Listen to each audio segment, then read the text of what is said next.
ورسوله أرسله بالحق بشيرا ونذيرا بين يدي الساعة من يطع الله ورسوله فقد رشد ومن يعصها فإنه قد غوى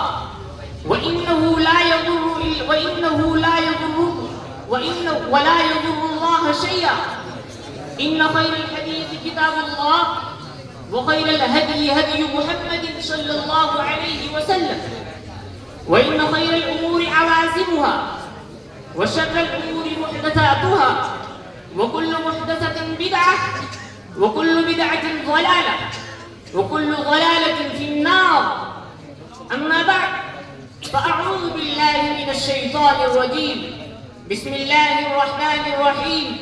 يا أيها الذين آمنوا إذا نودي للصلاة من يوم الجمعة فاسعوا إلى ذكر الله وذروا البيع ذلكم خير لكم إن كنتم تعلمون. فإذا قضيت الصلاة فانتشروا في الأرض وابتغوا